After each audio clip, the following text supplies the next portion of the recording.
Yeah, totally. Let's do it. Testing, testing. Good. Ready to rock? Okay, sweet.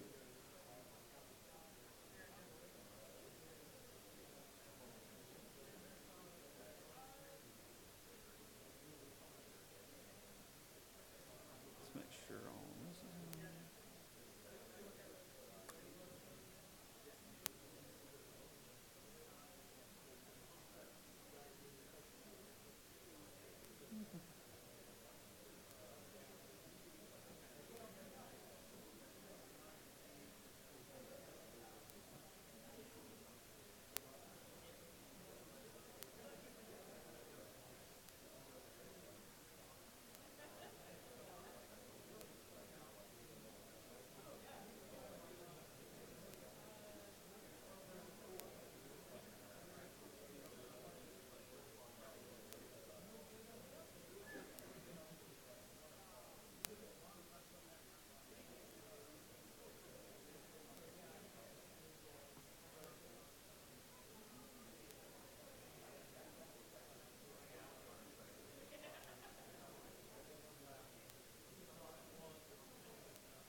Alrighty, it's just about 2, so I'm gonna dive into this.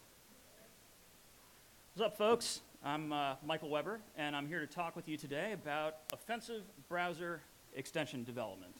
But first, who am I? I'm a security consultant for NCC Group. I am not affiliated with Red Hat, I just like this hat. I also like to break things from time to time. That stems from the fact that in a previous life, I was on the defense side doing malware reverse engineering until I got so frustrated with it that I decided I would try offense for a little bit. And it's actually a lot of fun. I'm pretty into it. It's good stuff. My name is a little common, so I have to clarify. I am not Mike Weber from Coalfire. I am not Michael Weber from Aspect Security, which is now owned by Ernst & Young. I am not Michael Weber from the cybersecurity area of Lockheed Martin. There are many of us in security. We are Legion. If any of you are here, I'd be happy to do some like Parent Trap style, like switcheroos. Maybe we live each other's life for a day or two just to see what happens. It'd be cool. But anyways, we're here to talk about browser extensions and what they are.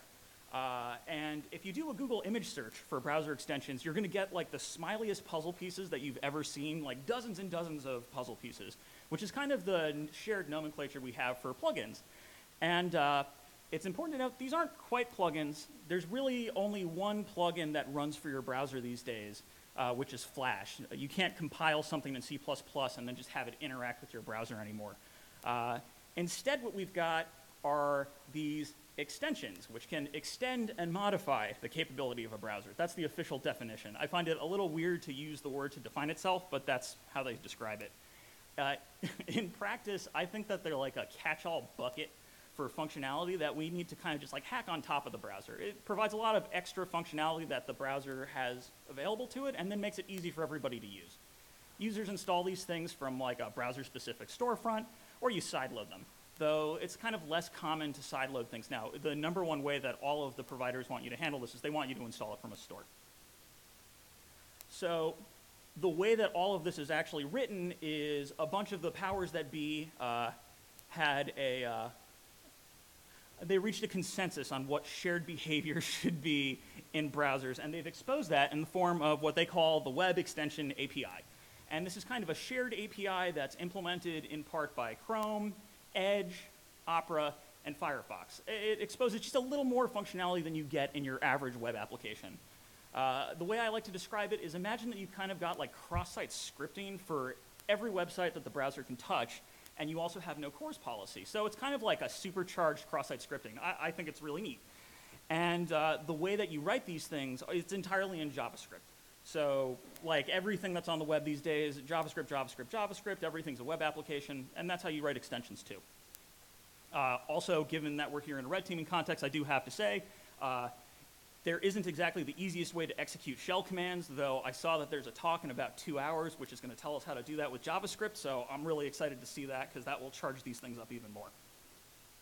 It is worth noting there's something called native messaging that extensions support, which will let you do shell execution, but you need to have already been on the box, and we'll talk about that later. So different browsers will implement this functionality slightly differently. Like there's no real totally shared API. So you can go to the Mozilla webpage and see these big graphs of like, oh, Chrome does this, and you know, Edge does this, and you know, we all support this API. We've supported since different versions. It's just, you know, it's worth noting not everyone does it the same. Chrome sometimes goes above and beyond and implements way more stuff in the form of applications, but that's been discontinued, and there's no way that you can create your own applications now, or is there? And the reason that any of this matters and that you're here is the way that you install this turbocharged cross-site scripting requires 2 clicks from the user. That's it. You need to go click on like add to Chrome or add to Firefox. You see a pop-up, and then you just hit add extension, and you're good to go. This is kind of a less challenging thing for users to do than say, I'm going to double-click your executable that you've mailed me, or you know, run this Excel macro, and users just aren't quite as aware that maybe they shouldn't be doing this. And the reason for that is the place that you do this from is these trustworthy sites that are run by Google or Mozilla. You're on a site explicitly by a provider that made their browser, so it makes sense that they're going to want to trust it. The only trick is in order to get your extension onto this delightful storefront, you need to get through the approval process. Once you've done that, though, anything that your extension's doing, it's coming from inside the browser. So like there's nothing unusual about seeing Chrome open a TCP connection to connect to a website. That's just something you're going to expect to see. So a lot of endpoint detection solutions are probably not going to be keying as frequently on what you're doing if you're an extension inside the browser. AV tends to give you a pass. And because of this browser extension API, they are actually multi-platform. I know I just went on about how everybody's different, but in practice, I've found that you can write a Chrome extension to target a specific user, and then I've actually found out on gigs, oh man, my target actually uses Firefox, poop. So I went through and saw, well, how easy is it going to be for me to take my extension and publish it to the Mozilla add-on store, and it took 30 minutes. The reason for that is that, like, they allow you to take the same syntax you write a Chrome extension with, which is you say like Chrome web extension API, so Chrome.web request, or Chrome.cookies, or Chrome.whatever, and Firefox will also read that. It's supposed to be browser.whatever, but everybody kind of wants to make sure that it's easy to import a Chrome extension, because that's the #1 market share. And malware authors know that this stuff is really juicy, so they've been abusing this for quite some time. I think there's even more possibilities, though, in a red teaming context, and we're going to talk about that. But before we do, I think we have to talk about the prior art, which is malware. Malware is great for this. For example, there was a malware family called Catchall, where after you ran their executable, it was a normal, conventional, like download and run my executable, they would sideload a Chrome extension which would intercept every single post request that you had and then ship that back to a C2. So every time you logged in or used anything that might have a credit card number in it, that information got beamed right back to them. And the way you used to do this was you would manipulate the Chrome shortcuts. So you would change the user's Chrome shortcuts to immediately load an extension and disable a bunch of warnings. And that worked for a while, and then Chrome understandably said, this is kind of unsafe, we're not going to let you do this anymore. So in your current versions of Chrome, you can no longer just say -- disable warnings and have everything work. Unsurprisingly, we've also seen this in the banking sector. I call this one out specifically because I think it's worth noting on that right over there, that's what the store page actually would look like for someone that was going to install this extension. This is what they'd see, and then somebody would actually click that and install it. I mean, you have to do a little bit more than this these days. It's a little harder than just having no screenshots whatsoever and calling yourself Interface Online. But fundamentally, this is all you're contending with. It's a small social engineering challenge for you, essentially.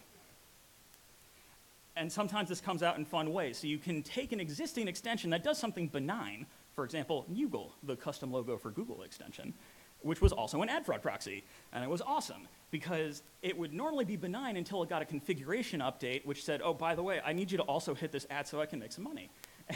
And that was quite successful. And then finally, my personal favorite, because you can't have malware without any sort of cryptocurrency getting involved, which was the FaceX worm. And this would spread through all of your messenger contacts. And then once you installed it, it would intercept all of your post requests to crypto sites, jack your credentials, and then to add insult to injury, it would also use you to mine cryptocurrency. Because it's not bad enough that I got your coins, I also need another 20 cents a month. Which I just, you gotta get that value out of your malware. But I think that you can do more with this. It's nice that we can do ad fraud. That's a great thing, but simultaneously, we also have access to every internal resource that user has access to, and we can hit it with their cookies and their local storage. The browser's already gonna do that. I actually have a colleague who wrote a really cool cross-site scripting proxy as a POC that, hey, once I get cross-site scripting, I'm going to be able to connect to all kinds of things on your behalf through another browser.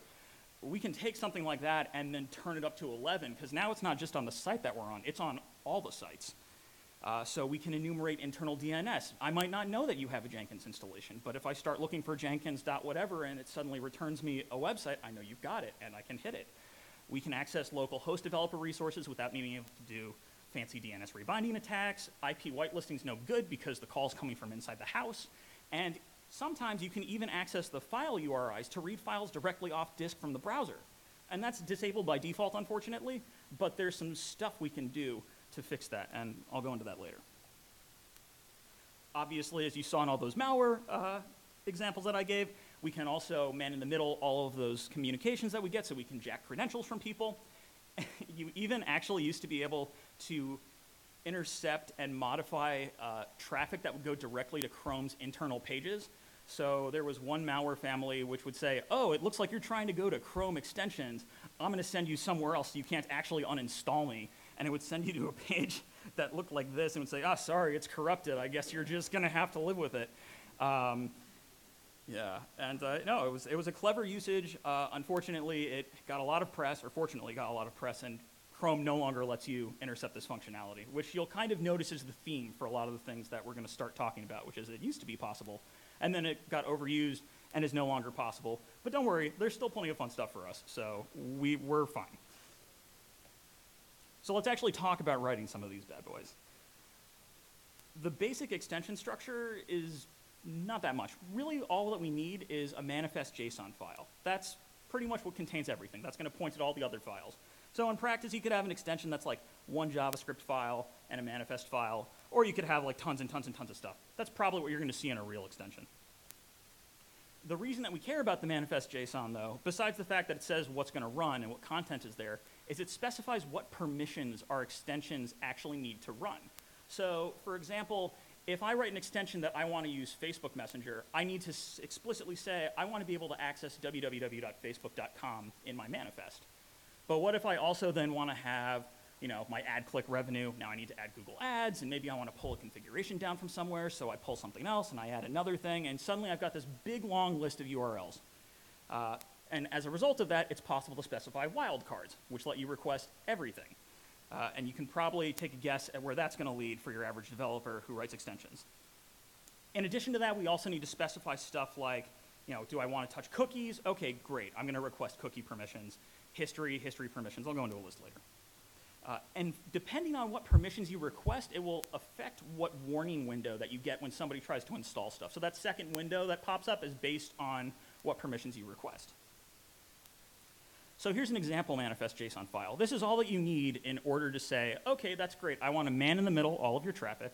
I want to steal all of your cookies, and I want to be able to proxy all of my traffic through you. It's not really that much. We really are just looking for 4 permissions here. It's not too much. And you might be thinking, well, surely the permissions warning that pops up is going to tell us, you know, there's no way you should install this extension. But the answer is, it kind of looks something like this.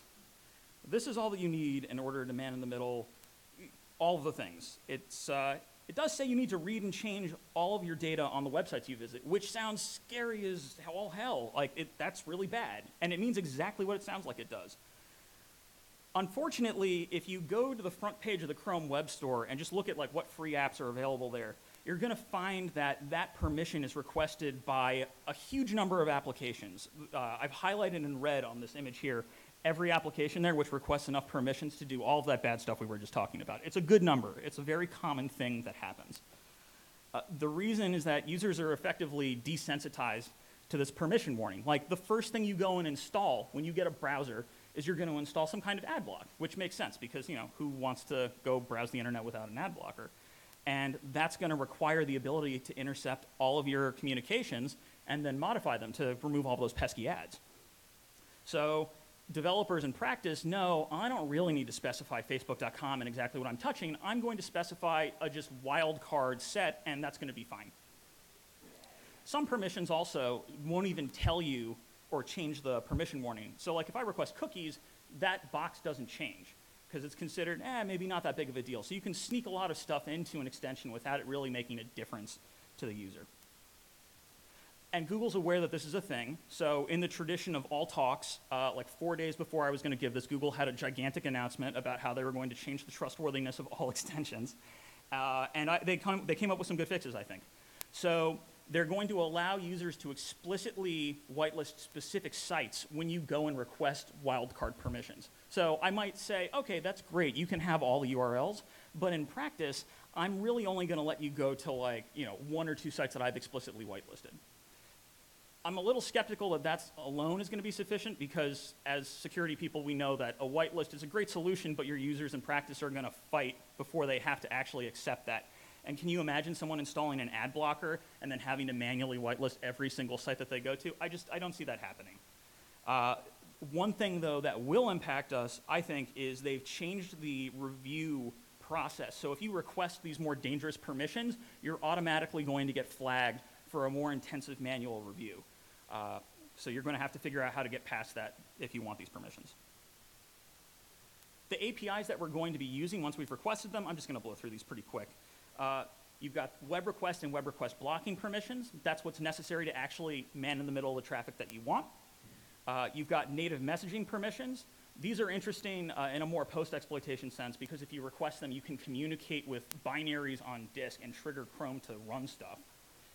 Debugger permissions, which are interesting from kind of a anti-analysis perspective because we can set breakpoints on every single line of JavaScript in our app and then just drive people nuts as they try to figure out what's happening. And then a couple of the other permissions, they're pretty straightforward. So like you need to ask for cookies permissions to access the cookies. You need to ask for history to access history. You need to ask for the idle permissions so you can tell when the user's not using the browser so you don't impact their average use case as you crypto mine. And you've got the proxy permission for situations where we might want to forcibly tunnel a user through a proxy we control so we can also listen on what they're doing, maybe without requesting all of those previous URL permissions that we were talking about. They're still going to have TLS, but in some cases a user might get so frustrated with seeing the warning constantly they might just install the CA or they might not care. One thing I do have to mention, by the way, in talking about the manifest JSON is wildcard permissions allegedly have been identified as something that could be a potentially unwanted product, a really common search string for antivirus. So if you literally have the all URLs or similar requests inside your permission or your manifest JSON file, AV might trigger on that as a signature. And you've got two options there. One is don't literally request everything, but that's really where half the fun is because we can't predict what internal resources a target is going to have. And option two is you can get a little creative, which is that because these are JSON files, we can use Unicode escapes to just randomly change specific letters. So if they've got a really lazy signature that's looking for literally all URLs, then we can change it just enough to maybe get by. I mean, if they parse the JSON, this is going to be no good. And if anyone actually looks at this, they're going to say, what the heck is this person doing? And it's probably going to look shadier than it's worth to do, but just something I wanted to explicitly call out. What we're going to be doing, and what I'm going to keep coming back to here, is never attribute to malice that which is adequately explained by stupidity. That's like the catchphrase for how we're going to hide all of our malicious behavior. You just have to assume that your extension is going to get reviewed, where we really need to be in these storefronts to get any amount of distribution. So with that in mind, you shouldn't be too indiscreet with your actual bad behavior. Like, don't just infect every installation that you get and cause it to start, dumping cookies and doing all kinds of bad stuff immediately because you're going to get caught. The best way to make sure that people don't think that your plugin, or your extension, is malicious is to make sure that you don't actually have the malicious code in there. Like, there's really not a good way to say, how do I make it look like I'm dumping cookies for a good reason? It's just a rough thing to do. So we really want to push that content down after we've identified that that's a target we care about. But we still need to request the permissions anyways, regardless of whether our bad code is there or not. So we're going to want to have some kind of pretext to make a casual review of our extension, say, oh yeah, it totally makes sense. This guy needs web request and web request blocking because, I don't know, they want to implement a custom URI scheme, and this is a kind of hacky way to do it. In general, if you look like a bad developer, they're just going to assume you don't know what you're doing more than they're going to assume that you're someone that's trying to pop a company explicitly. And if you don't write JavaScript code, congratulations. You can already look like a bad developer the moment you start trying this stuff. It's super easy. So just as an example, like I mentioned that custom URI scheme before. This is how you would implement a custom URI scheme to say, if you try to go to like derbycon : // I'm just going to redirect you to derbycon.com. It's a really, there's nothing bad about this. This is totally benign, but you need web request and web request blocking permissions in order to request it. So you can just come up with some really toy usage of the permissions, and then when someone looks at them, they're like, oh yeah, that's why you're doing it, but that's not a big deal. And then later on, you push down the real bad stuff. Another trick for obfuscating without being officially labeled as obfuscation, which you're not allowed to do, is to bundle everything. So there's tools called Browserify and Webpack, which let you take large Node.js or CommonJS modules and just jam them all into a single file for ease of running in your browser. And you can do this with any pure JavaScript implementation. So say you're like, well, I want compression, I want encryption, I'm going to want a couple of functions in my actual payload. I'll just put it into the real thing, browserify that entirely so it's one file, and now I've got like a 30,000 line JavaScript file that I can hide some bad stuff in, and it's going to be really hard for an analyst to really quickly look at that and say, hey, look at what you're doing on line 27,652, as long as I don't get picked up by conventional static analysis tools. Because it's a commonly used developer tool, this is a common approach in a lot of JavaScript applications, it's not going to look like you're trying to do anything shady. But fundamentally what we need to do is within our actual extension, we need to hide what acts as an evaluation because we need to push down some code and have it remotely execute. So if you just put an eval somewhere, that's going to show up immediately. Everyone's going to recognize, oh, look at that eval, that's a problem. But you've got a lot of options because it's JavaScript. This is a super powerful language. We can write eval or we can write constructor, constructor, constructor and pass in the same content and it will still evaluate. There's tons of these like really awesome and silly gotchas in JavaScript. You can go look for any underhanded JavaScript presentation and you'll find all kinds of tools that you can use here. If you put that inside that 25,000 line monstrosity which we just browserified, you're really going to make somebody's day really frustrating if they want to find what you're doing. And then finally, another idea is just you take a previously known to be vulnerable library and then exploit whatever the cross-site scripting vulnerability is inside there, and no one will be the wiser. And a lot of the time, unless you've got some real cross-site scripting hotshot looking at your stuff, it's going to be really hard to tell that as they're looking at this stuff. There's just way too big of a queue for really detailed analysis. And this is just one other point I wanted to make, which is you're not allowed to obfuscate, but you are allowed to minify. And as far as I'm concerned, they're very similar things. I showed this to a colleague, and he said, I don't know why you're using that as your example. That's way too easy to tell what's happening. You just need to use any Silicon Valley darling company and look at how their site runs when you go to page 1, and it will blow people's minds. And he's totally right. It is very possible to make a minified bit of JavaScript like completely unparsable to the average human being, regardless of whether they have tools to assist or not. A final piece, trick which I like is using example code. One of the things you're going to have to do is say, okay, well, I have all these pretexts. I need to like fill out an actual chat application. Where am I going to get this from? And a great place to get it is like my first JavaScript chat client. You can just literally go grab this code, dump it into your extension. You don't even have to use most of it, because think of how you see example code used in projects that you look at. It maybe was the base for what the project was, but most of the code that's in there now is dead, it's not used. There's a lot of comments to explain it, but most of it doesn't matter. And that's okay, because it's example code. This is how a lot of people start. But it certainly doesn't look like it's maliciously creating lots of fluff to hide another eval statement in. But that's what it is for you. So just Google for some application that's roughly similar to what you want to do, grab the example, and then you're good to go. As an added bonus, I'm pretty sure that a lot of these extension stores will do some degree of static analysis to compare different plugins or different extensions. And if you only match with one extension, they're probably going to assume you just copied somebody else's extension and you're trying to perform fraud. But if you match with dozens of extensions, because lots of people use example code, you're probably going to slip under the radar. But what do you use for your actual extension command and control? And this is something that I think could probably be a talk in its own right. You have to keep in mind that reviewers are suspicious about any external calls which download something. This is the #1 way we're getting our payload into the actual extension. But I think that we can hide behind technology that is just so complicated, there's no reasonable way that someone's going to understand what's happening. And the place that I like to hide is something that is called Mobile Backend as a Service, also known as MBOS. And it's really good for this.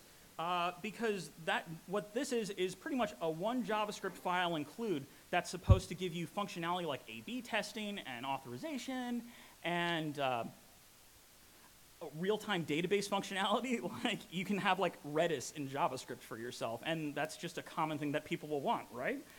And so Google's own Firebase does all of this for us, and it makes for a really awesome C2 channel.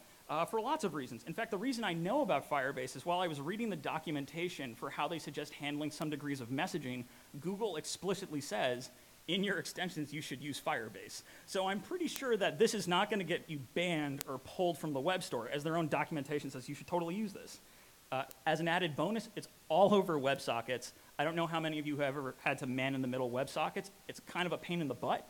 So it's an added bonus that all of this traffic is just like really frustrating. Imagine a WebSocket connection going to a very trusted entity like Google. It's probably not going to stand out as much as something going to like your own shady C2, which you're running on, who knows where. But Mike, I hear you say, I don't want to have to do all of this. You've just described an incredibly frustrating amount of work to do. And you're not wrong. It takes a good amount of effort to make one of these. But if you're feeling a little less work-inspired, another good option is you can just clone an existing extension. There's people that have already implemented extensions that do all of the things we need to try to pretend to do. There's no reason to reinvent the wheel. So given that most of the stuff that we can find in the web stores already is asking for too many permissions, we can pick one that's doing that, grab the code wholesale, and then resubmit it. We'll need to make some changes. You can't just literally take the extension. You can't say, like, this is my app, and then call yourself My App 2 or something and hope that nobody's going to notice. That's no good. You need to be a little more creative than that, but it's still going to be fundamentally easier than having to deal with writing an entire extension from scratch. The stuff you're really going to want to do is make sure that your code runs on the on-installation and on-startup runtime events, because that's going to make sure that your code always runs whenever the extensions were started or when they install it for the first time.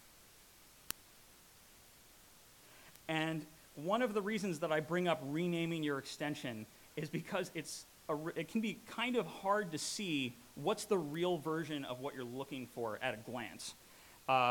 The only information you're shown in the stores frequently is stuff like, here's an icon, here's some reviews, and here's a rating for those reviews. And we can fake all of this. This isn't stuff that's beyond our realm. In some cases, stuff isn't even really used that much, but it's still the official thing. So like here we've got this WebEx content sharing extension. It's got 21 ratings. I've got extensions that have more ratings than that I've just created for gigs. It's not that challenging to make happen, but we'll talk about that one in a bit. My main point is that it is possible to clone an extension and people really can't tell the difference. So we're going to have to submit this stuff to a web store eventually, and because it's the easiest way that we can distribute anything that we're going to have. And you're going to need to get your graphics from somewhere, and the more professional they look, the better. Like all social engineering, the more effort that you put into it, the more professional it looks, the more successful it'll be.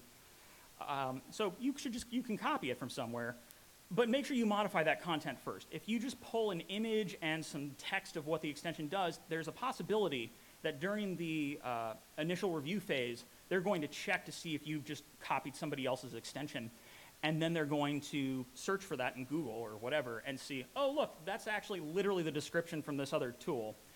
I'm guessing that's probably something that's been copied because somebody wants to make some extra money or something. Now you're just going to get pulled from the store. Edit graphics slightly, like change the color or tint, something that makes sure that a reverse image search isn't going to take them to exactly where you took it from. Also worth noting, as highlighted by Chrome this week, the policies are always going to be changing, so you have to be on the lookout for it. What worked 6 months ago probably won't work now, or maybe, well, you never know. It's really a roll of the dice, but that's pretty much everything in the field. So let's actually talk about the Google Web Store. When you submit to this, you're going to need a Google account, $5, and a credit card. And it's worth noting that though it's probably not explicitly stated, they probably correlate extensions based off of the credit card you use. So if you register, say, 15 malicious extensions on the same credit card and one of them gets detected, that's a very easy pivot for them to say, oh, look, these other 14 are probably bad too. So you can use prepaid visas, just get a couple of those and go to town. You can set the extension's visibility to private, public, or link only. Link only was my personal favorite because that meant it was published and live, but some random person wasn't going to install it off the store. Remember that bit about like not having to infect way too many people? This makes it much easier. Unfortunately, Google got wise to this, and if you install an extension from a link only, on restart, they'll say, hey, did you really mean to do this? It was probably bad, and they'll disable it. So just another example of Google cutting down on a lot of our vectors for being able to infect people with malicious extensions. Obfuscation is also officially banned, but we've already talked about that. Once you do submit, there's going to be a bunch of automated dynamic analysis. You're going to find 10 to 15 different machines have just installed you over and over again. They're going to change their timestamp to like 2 years in the future to make sure you're not using some sort of default logic bomb or something like that, which is totally reasonable because that's how people used to get by this. They'd say, I'm safe for the first 2 months, and then I turn to an ad fraud proxy. You can actually tell based on their user agents what's probably there because who's using like Chrome that's from 7+ versions ago. It's pretty hard to do that, but that seems to be what all their connections are, but that'll change. It used to be that if you got past the automated analysis, you were live on the store in under an hour, but as I understand it now, when we request these newer wildcard permissions, which we're still going to want, it's going to take a couple of days. So give yourself some lead time. If you're doing this for a gig, don't just say, I can make that extension on Monday and be done by Friday. It's probably going to take a little more time than that. But on the Mozilla side, it's a little bit different. You just need an account. There's no credit card. You don't pay for anything. Similarly, you can flag things as public or private. There's no listing view, but that's pretty much dead anyways. You can flag extensions as experimental. Allegedly, this means that it is less scrutinized because it's experimental. So they put like a little beaker next to your extension and don't look at it as much. So that's a great thing that you should be doing if you just want to minimize as many eyes as you have on your extension as possible. You can obfuscate, but they might be able to ask you for some source code. And they very helpfully run a static analysis tool on your extension and give you the output before you actually push it to be reviewed. And that just looks like a bunch of like warnings and errors of like, oh, look, I found cross-site scripting here, or this isn't good, you need to change this. It's a really great helper because if you don't have any warnings, manual review is probably going to pass you. That's what feeds into the report. It's a bunch of volunteers that go through the Mozilla add-on store, look at these reports, and then say, oh, look, you pinged on this, and this is a warning. So I've submitted extensions to that store before, and they've said like, hey, man, on line 149, 162, and 411, you actually had some cross-site scripting, and that was actually in the example code which I'd copied for that particular extension. So, it happens. Sometimes we unintentionally damage ourselves because bad development or malicious intent, you can't tell. And I just fixed it, and then they pushed it back out to the store, and it was totally fine.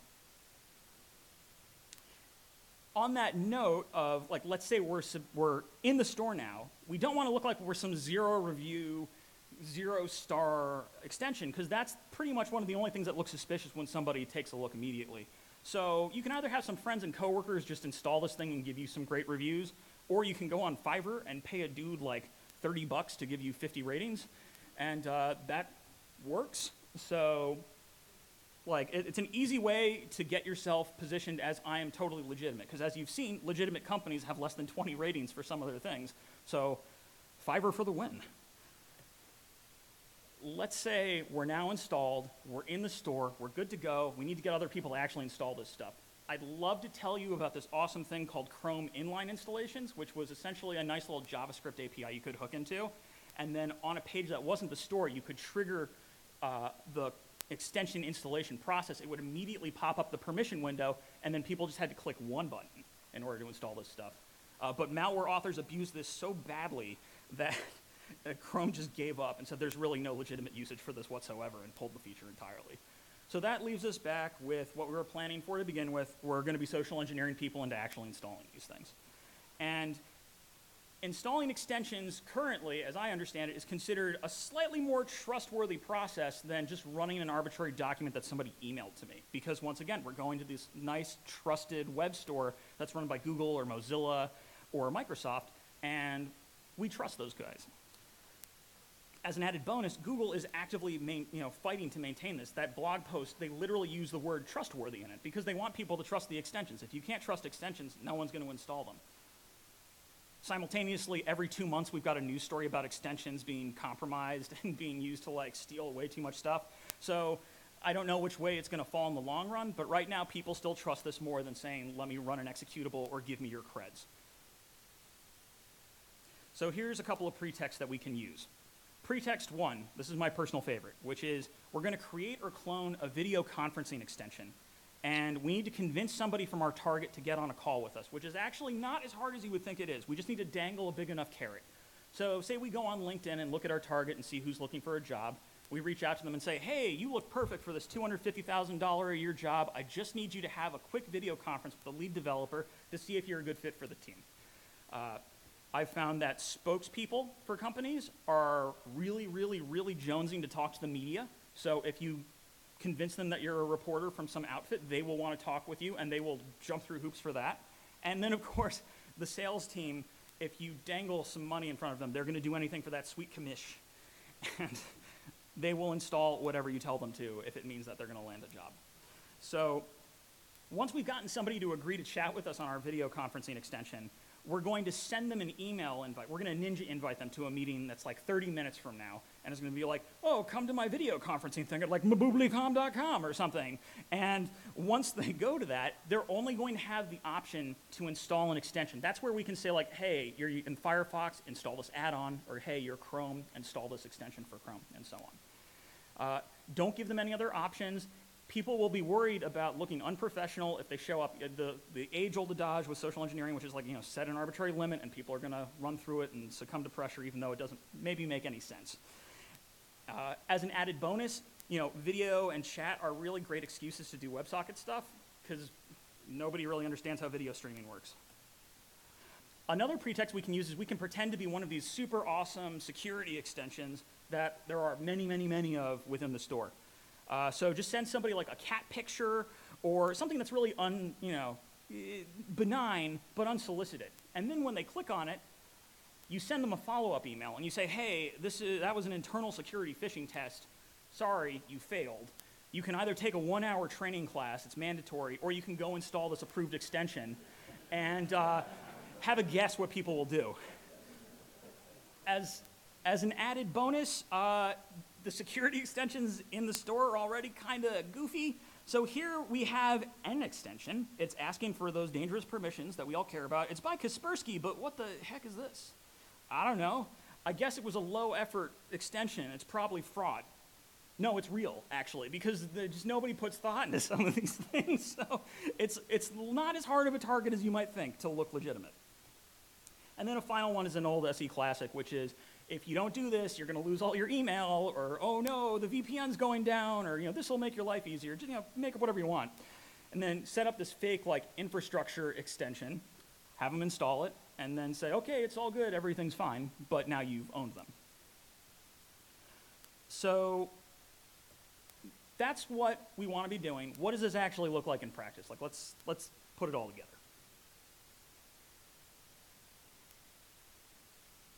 I gotta get out of this. All right, so here we're taking a look at an attacker machine. And as I've recommended, we are using Firebase because it is a delightful piece of technology for all of your C2 needs. And in addition to Firebase, we also have a small Node.js application, which is here to help us manage our clients as they come in. Because when this works, you're going to get so many installs that you're going to need a UI to deal with it. It's just not going to work if you just try to manually handle things. So let's take a look at the victim machine. The victim machine is on a private network we want to get into. That network has Jenkins. This user is logged in as admin to their Jenkins instance. It's a really juicy target because once we can get in there, we're going to be able to pop a shell on that Jenkins box. It's admin, so there's probably source code. There's all kinds of real goodies that you want in a red teaming context. But unfortunately, this is an internal network thing, so we're not going to be able to, we can't just hit this from anywhere. We need to be inside their network. So, if we go on our attacker machine and try to go there, no good. So let's take the conceit that we've managed to successfully social engineer this user using one of the pretexts which we talked about before. So they go to the web store, and they're going to install our extension. This is a live extension. This is really in the store. The names have been changed to protect the guilty.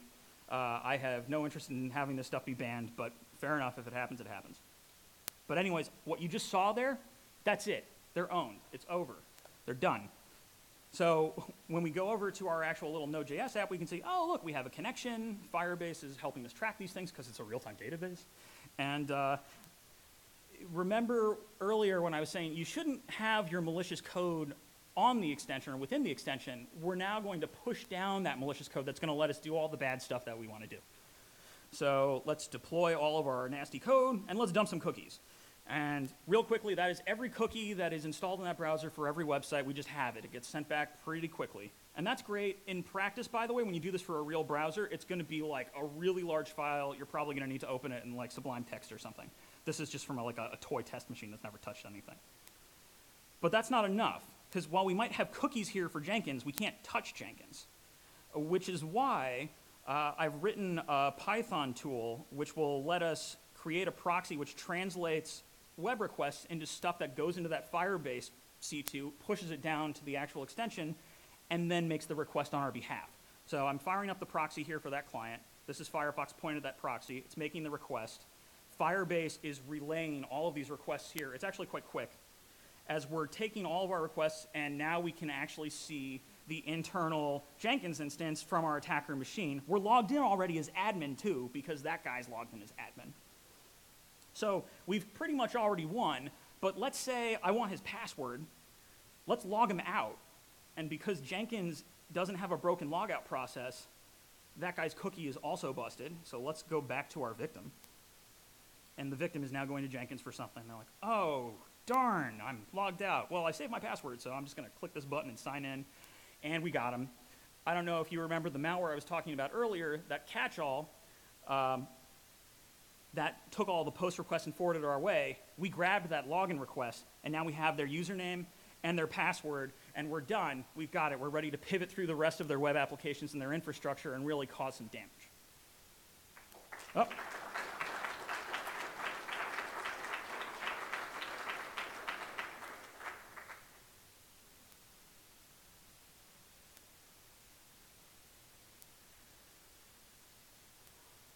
So that's great. That's a nice tool we can use for social engineering. But there's a whole other side of these extensions that we can abuse to really up our game. There's a post-exploitation way that we can take advantage of this stuff as well. Say that we were already on a machine through a different mechanism, but we wanted to be capturing all their creds, and we didn't want to be installing a keylogger or something else that might be obvious to AV. This is where there's this thing called Chrome external installs. This is essentially going to let us sideload our existing extension onto that person's machine. All you need to do, depending on the operating system, is write to a file or registry key, literally something that is like the name of your extension. So it's just like your 32-character extension ID. And inside that, you need to put this external update URL to point it at the web store. That's all you do. And then the next time that the user restarts Chrome, congratulations, your extension's installed. You're done. Or it used to be that way, because unfortunately, malware authors ruin things for us again, and they used it too much, and now the user gets a very helpful warning that says, hey, did you totally mean to install this extension? And most users are going to say no and turn it off. And one of the things that you might be thinking, though, is, but we're on the machine. We have RCE. We can do whatever we want. So what does Chrome do when somebody hits enable extension?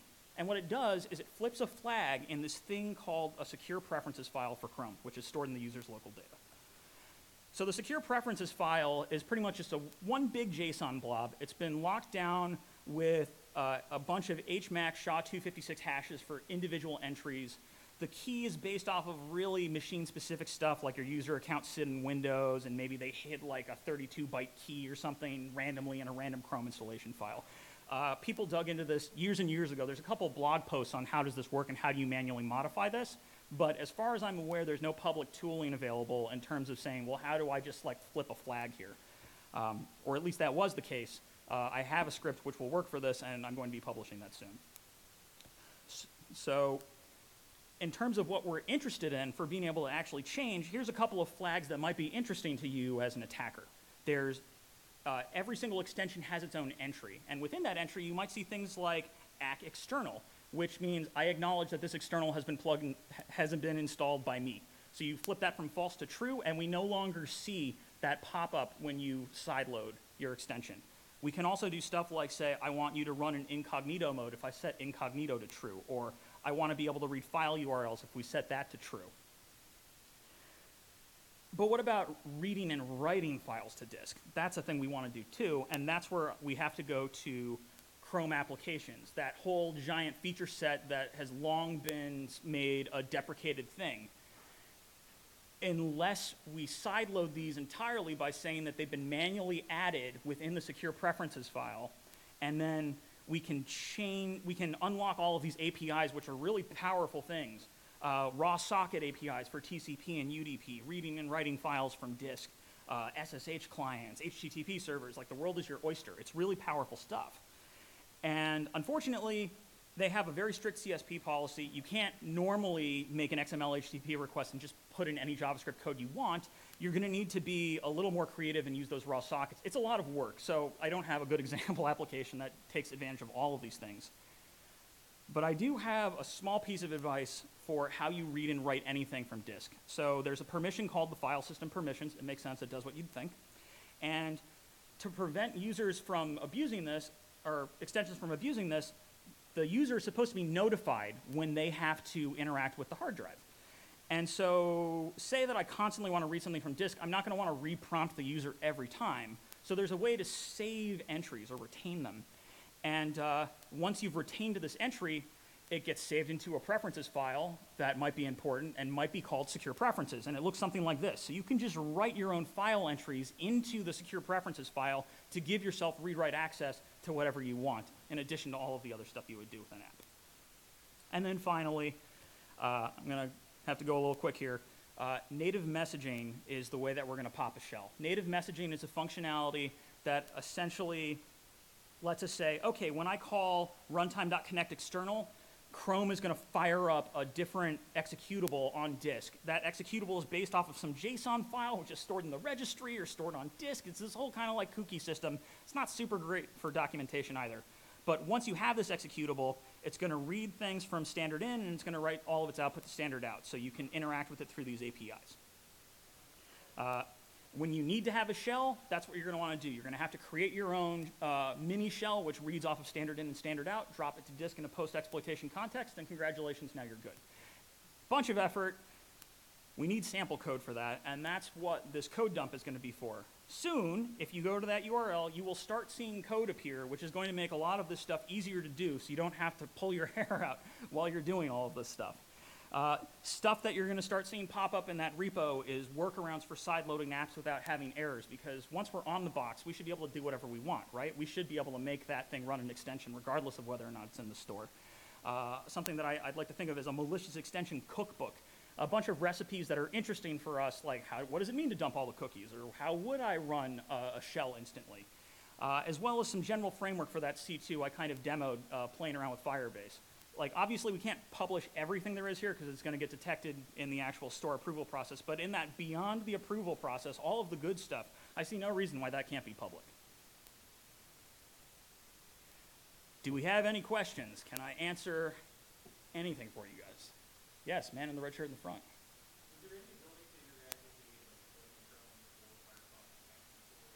So, not directly, but once you get disk access, what you can do is you can read the user's like data protection API key to then decrypt the file on disk that has all of their stored passwords, and then you can dump all of them.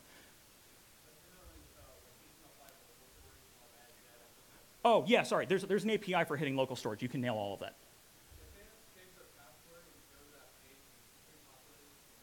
So yeah, that's the thing. There's an encrypted file on disk which you can read. You have to get file reading access before you can touch that. Whoop, hold on, I've got a guy back there, then I'll get this dude in the hat. Yes. It's every cookie that's stored in the browser. Like, yeah. Whoop, sorry, you and then you.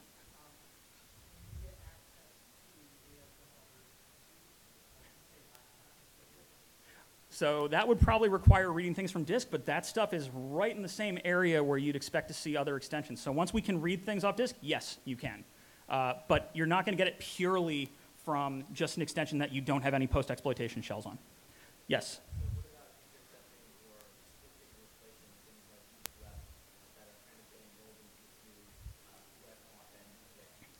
So the question was, what about newer extensions that are about like U2F and handling interactions with that? So there are actually this great class of super legitimate security extensions which are supposed to be used for handling like your U2F stuff. If you can convince somebody else to install your own extension instead of that, you can man in the middle U2F all day and start using that stuff to access things you probably shouldn't. I think we're good.